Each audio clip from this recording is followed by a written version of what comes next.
அனைவருக்கும் மாலை வணக்கம். காலை வணக்கம், சாரி. ஓகே, இது வேறு ஒரு ஆரம்பமேவா? சரி, ரைட்டு. எனக்கு வந்து வின்சிராஜ் என்னுடைய நெருங்கிய நண்பர். அவர் என்னுடைய நிறையா படங்களுக்கு போஸ்டர் டிசைன் பண்ணியிருக்கார். நல்ல ஒரு ஹியூமன்.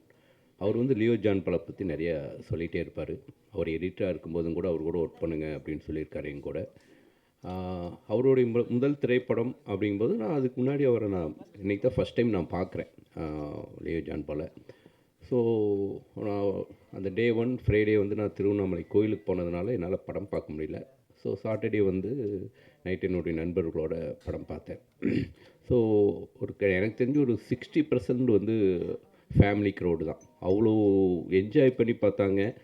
அது கிளைமேக்ஸ் வரைக்குமே ஒரு சாதாரண ஆடியன்ஸாக யார் இந்த ப்ளேவை பண்ணுறா, எதுக்காக நடக்குது, யார் அந்த நெகட்டிவ் கேரக்டர்னு ஒவ்வொருத்தவங்களா யோசிக்க ஆரம்பித்தாங்க. அந்த க்ரிப்பான அந்த ஸ்க்ரீன் ப்ளே வந்து இந்த படத்துடைய மிகப்பெரிய வெற்றிக்கு காரணம். அதோடைய ஃபில்ம் மேக்கிங், அதை ப்ரெசன்ட் பண்ண விதம், அதோடைய CG work, technical work, sound எல்லாமே வந்து தியேட்டரில் பார்க்கும்போது அவ்வளோ இம்பேக்டாக இருந்துச்சு. ஒரு பர்ஃபெக்டான ஒரு படமாக இருந்துச்சு. நம்ம படம் முடிஞ்சு வெளியே வந்துட்டு நம்ம வீட்டில் போயிட்டு யோசிக்கும் போது சில குறைகள் நமக்கு தோணும். ஆஸ் எ கிரியேட்டராக நமக்கு சில லாஜிக் தோணும். பட் படம் பார்த்து முடித்து வெளியே வரும்போது எனக்கு எதுவுமே தோணலை. ரொம்ப ஒரு இம்பேக்டான ஒரு படம் பார்த்த மாதிரியான ஒரு உணர்வு வந்துச்சு. ஸோ முதல்ல வந்து இந்த வெற்றி வந்து லியோ ஜான் பாலுடைய வெற்றி. அவருக்கு என்னுடைய வாழ்த்துக்களை முதல்ல தெரிவிச்சுக்கிறேன். ஒரு புது இயக்குனராக தமிழ் சினிமாவுக்கு என்ட்ரி ஆகிறாரு, அவருக்கு என்னுடைய வாழ்த்துக்கள். செகண்ட், இந்த படத்துடைய கேமராமேன், இந்த படத்துடைய எடிட்டர், இந்த படத்துடைய ஆர்ட் டைரக்டர், இந்த படத்தில் ஒர்க் பண்ண மியூசிக் டைரக்டர், இந்த படத்தில் ஒர்க் பண்ண அசிஸ்டன்ட் டைரக்டர், எல்லாருடைய கான்ட்ரிபியூஷனும் அந்த ஆன் ஸ்க்ரீன் தெரிஞ்சு எல்லாரும் சேர்ந்து ஒரு உண்மையாக ஒரு சினிமா மேலே இருக்கக்கூடிய ஒரு காதலில் ஒர்க் பண்ணியிருந்தால் மட்டும்தான் அவ்வளோ பர்ஃபெக்டாக ஒரு ஸ்க்ரீனில் வந்து ஒரு நல்ல படம் கொடுக்க முடியும். ஸோ தொழில்நுட்ப கலைஞர்கள் அனைவருக்கும் என்னுடைய வாழ்த்துக்களை சொல்லியிருக்கார். ஒரு அற்புதமான படம் கொடுத்துருக்காங்க. ஸோ அதுக்கு என்னுடைய வாழ்த்துக்கள். இந்த படத்தில் ஹீரோவாக அறிமுகமாகிற அஜய் திஷான்,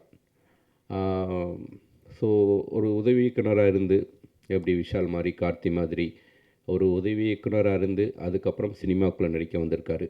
ஏன்னா வந்து அந்த உதவி இயக்குனராக இருக்கும்போது தான் வந்து முழுக்க வந்து ஒரு சினிமாவில் எவ்வளோ டஃப் அப்படிங்கிறத புரிஞ்சிக்க முடியும். அதை வந்து 2 படங்களில் உதவி இயக்குனராக ஒர்க் பண்ணிவிட்டு இந்த ஸ்க்ரீனில் வந்து நிற்கும்போது அந்த ஸ்க்ரீனுடைய வேல்யூ நிச்சயமாக அஜய்க்கு தெரியும்.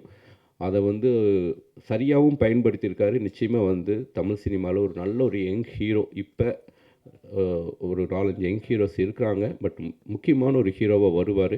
அதுக்கு ரொம்ப அவர் ஸ்க்ரீனில் பார்க்கும்போதே தெரியுது. சாதாரண ஏதோ லவ் பண்ணிவிட்டு லவ் ஃபெயிலியர் ஆகிட்டு அப்படின்னு ஒரு சின்ன ரோல் கிடையாது. அவ்வளோ வெயிட்டேஜான ஒரு ரோல். அதுக்கு வந்து அவருடைய முழு எஃபர்ட்டையும் போட்டிருக்காரு. நிச்சயமாக தமிழ் சினிமாவில் ஒரு முக்கியமான ஒரு ஹீரோவாக வரணும் அப்படின்னு நான் வந்து ப்ரேயர் பண்ணிக்கிறேன். அஜய்க்கு என்னுடைய வாழ்த்துக்கள்.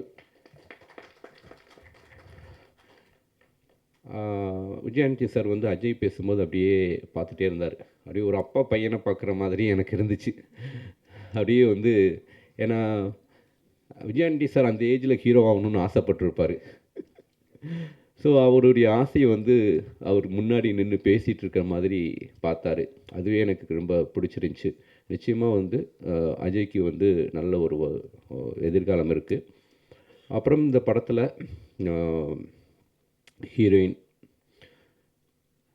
ஷஷ்மிதா, ஸோ அவங்க வந்து இந்த படத்தில் வந்து ஒரு பையனாக நடிச்சிருக்காங்க அப்படி தான் சொல்லணும். ஒரு பாய் கட்டில் ஒரு ஷாட் வரும், என்ன ஷாட் அது, என்ன பெர்ஃபார்மன்ஸு, அது பார்க்கும்போதே ஏதோ ஹாலிவுட் படம் மாதிரி இருந்துச்சு. ரொம்ப ஒரு அவ்வளோ இன்டென்ஸான அந்த ரியாக்ஷன், அது ரொம்ப புதுமையாக இருந்துச்சு, ரொம்ப இம்பேக்டாக இருந்துச்சு. நிச்சயமாக அவங்க தான் இந்த படத்துடைய மெயின் பில்லர். அவங்களுக்கு என்னுடைய வாழ்த்துக்கள். இந்த படத்தில் வந்து பிரிஜிட்டா வந்து நான் அவங்களுடைய ஃபஸ்ட்டு படம் பார்த்துட்டு நம்ம ஸ்கின் டோனில் ஒரு பொண்ணு, அதுவும் தமிழ் பேசுகிற ஒரு பொண்ணு. என்னப்பா பிரிஜிட்டா தானே? பிரிக்கிட்டாவா? ஓகே, வெஜ் பிரியாணி மாதிரி ஆயிடுச்சு. ஓகே, பிரிக்கிட்டா பிரிக்கிட்டா வந்து அவங்களுடைய ஃபஸ்ட்டு படம் பார்த்துட்டே நான் வந்து அவங்கள கூப்பிட்டு பேசினேன். ரொம்ப நம்மளுடைய நேட்டிவிட்டி ஸ்கின் டோன் அப்படின்ட்டு. என்னுடைய 2 படங்களும் கூட நான் வந்து மார்கழி திங்களா இருக்கட்டும், டு கே லவ் ஸ்டோரியா இருக்கட்டும், அவங்கள்ட்ட பேசும்போது அவங்க வேற ஒரு படங்கள்ல நடிச்சிட்டு இருந்ததுனால அவங்களோட ஒர்க் பண்ண முடியல. பட்டு தமிழ் சினிமாவில் முக்கியமான ஒரு ஹீரோயினாக நிச்சயமாக வருவாங்க. ஏன்னா நம்மளுடைய ஸ்கின் டோன் ரொம்ப அழகா நடிக்கிறாங்க. நல்லா தமிழ் பேசுகிறாங்க. அவங்களுக்கும் நல்ல ஃபியூச்சர் இருக்குது. இந்த படத்தில் வந்து தனஞ்சயன் சார் எப்பயுமே வந்து ஒரு தமிழ் சினிமாவுக்கு வந்து ஒரு எனர்ஜியான ஒரு மனிதர். எந்த படமாக இருந்தாலும் ஒரு ஹானஸ்ட்டாக சப்போர்ட் பண்ணுவார். அதுவும் வந்து விஜய் ஆண்டனி சாருக்கு வந்து ஒரு பெரிய மாரல் சப்போர்ட். எதுவாக அந்த எப்போ ஃபோன் பண்ணாலும் சினிமாவை பற்றி மட்டுமே பேசக்கூடிய, சினிமாவை நேசிக்கக்கூடிய ஒரு மனிதர். ஸோ அப்படிப்பட்ட ஒரு மனிதர் இந்த படத்தில் வந்து ஒரு சப்போர்ட்டராக, இந்த படத்துக்கும் அவருக்கும் எந்தவித சம்மந்தம் கிடையாது. இருந்தாலும் வந்து ஒரு சப்போர்ட்டராக வந்து இறங்கி வேலை செய்கிறாரு. அவருடைய நிஜமான கருத்துக்களை வந்து ஓப்பனாக விஜய் ஆண்டனி சார்ட்ட, எனக்கு தெரிஞ்சு விஜய் ஆண்டனி சார்ட்ட ரொம்ப ஹானஸ்ட்டாக ஓப்பனாக பேசக்கூடிய ஒரு ஆள் அவர் தான் நினைக்கிறேன்.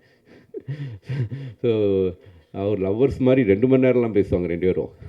ஸோ அந்த அளவுக்கு வந்து 2 பேரும் அந்த நட்பு அது வந்து ஆரோக்கியமானது. ஸோ அவருக்கு என்னுடைய வாழ்த்துக்களை தெரிவிச்சுக்கிறேன். பத்திரிகை நண்பர்கள் எனக்கு வந்து எல்லாருமே எனக்கு ரொம்ப அண்ணன்ட்டு நான் எல்லார்ட்டையும் நல்லா பேசுவேன். எல்லாருக்கும் நிறைய ப்ரெஸ் மீட்டு நிறைய இடங்களுக்கு நான் போனதுனால எனக்கு பத்திரிகை நண்பர்கள் எல்லாருமே எனக்கு வந்து ஒரு கூட பிறந்த அண்ணன் மாதிரி அப்படி தான் நான் பழகுவேன்.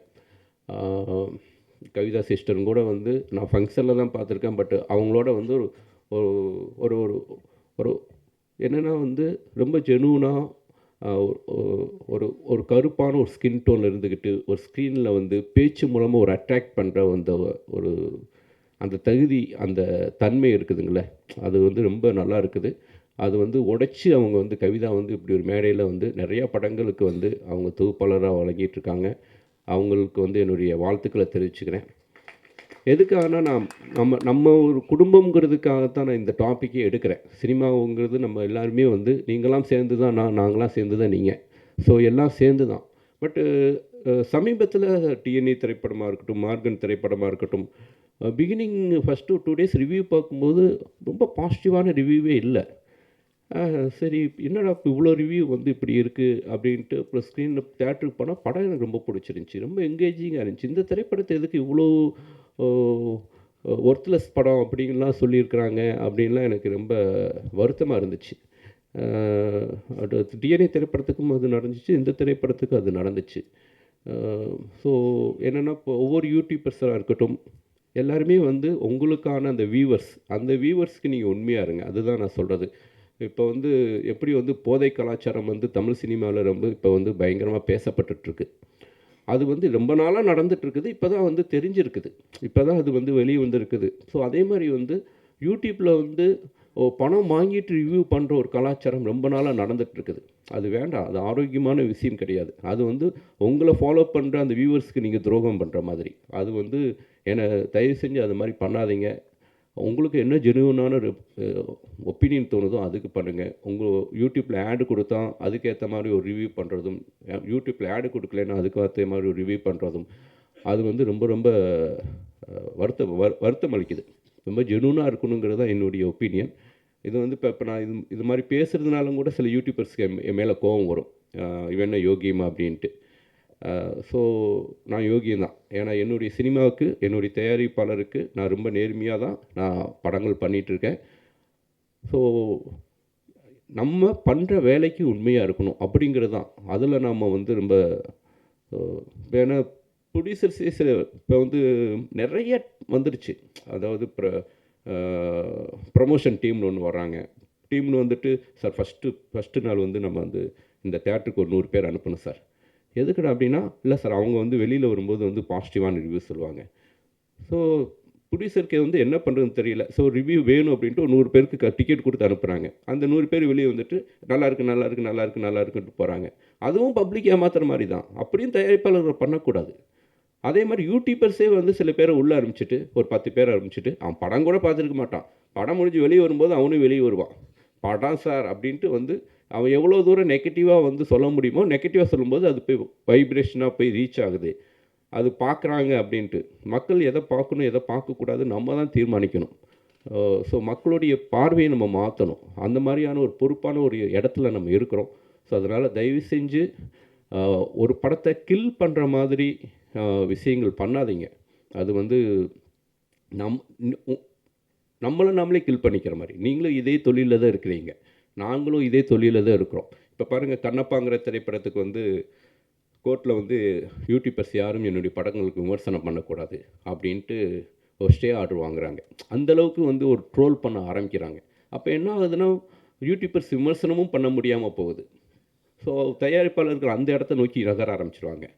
அப்போ வந்து அந்த விமர்சனம்ங்கிற ஒரு விஷயம் சின்ன படங்களுக்கு வந்து கிடைக்காம போயிடும். அந்த மாதிரியான விஷயங்கள்லாம் ஒரு சின்ன படங்களை வந்து மக்கள் மத்தியில் போய் சேர்க்குறதே நீங்கள் தான்.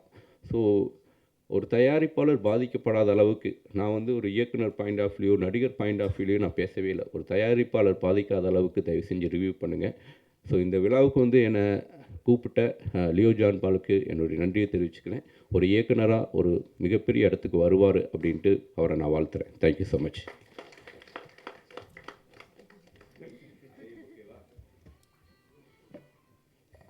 விழா முடிகிற